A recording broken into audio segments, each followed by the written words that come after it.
Hello, friends. Today, let's embark on a journey where art, science, and human thought collide. A world where people began questioning everything. Imagine living in a time when the church wasn't just a place of worship, but the ultimate authority on how the world worked, how society should function, and even how you should think. But then, slowly, people started wondering, what if there's more to life than what we've been told? This curiosity gave birth to one of the most exciting chapters in human history, the rise of secularism and new philosophies during the Renaissance. Now, don't let the word secularism scare you. It simply means shifting focus from religious dogma to human potential, logic, and reason. Instead of only thinking about heaven, people began thinking about life right here on Earth. Refreshing, right? It all started when scholars dusted off ancient texts from Greece and Rome.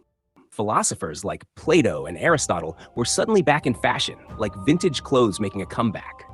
These classical works didn't just speak of gods and myths, but also of human reason, ethics, and politics. Renaissance thinkers wondered, why not blend these ancient ideas with our current world? Thus began a wave of fresh thinking, where human experience, emotion, and rational thought became central. Enter Pico della Mirandola, a name that's a bit of a mouthful but worth remembering. He wrote the Oration on the Dignity of Man, often called the Manifesto of the Renaissance. In it, Pico boldly claimed that humans were capable of anything because they had free will. Imagine that.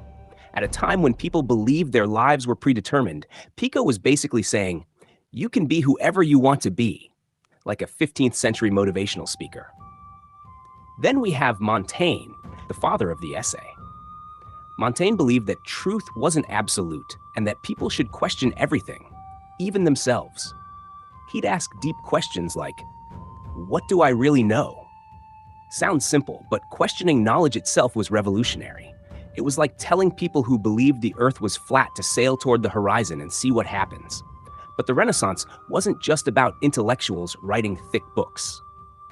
Secularism began influencing art and literature too. Artists like Botticelli painted mythological scenes. Writers like Shakespeare explored human flaws and emotions without constantly referencing religious themes. Suddenly, human beings, with all their imperfections, were at the center of the story.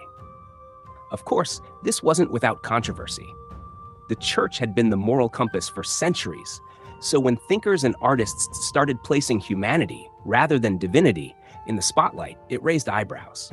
But the floodgates had opened. People now believed that human beings could reason, discover, and understand the world on their own. This new way of thinking also paved the way for political philosophy.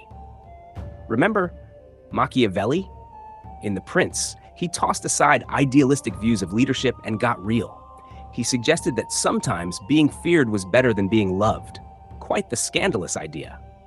His work wasn't just a guide for rulers. It reflected a world where human decision-making, rather than divine will, dictated political power. Philosophers began tackling moral dilemmas, ethics, and governance from a human-centered perspective. Erasmus, the great Christian humanist, advocated for education and moral reform through reason and understanding, rather than force.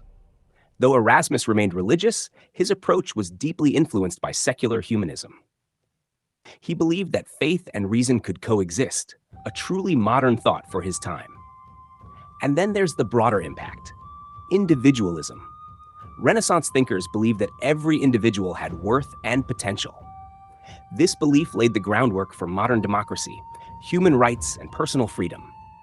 The idea that each person could shape their own destiny became the heartbeat of the Renaissance. As we wrap up this episode, it's fascinating to think how these secular philosophies influenced not just art and literature, but the entire course of human history. The Renaissance whispered a bold idea into the world's ear.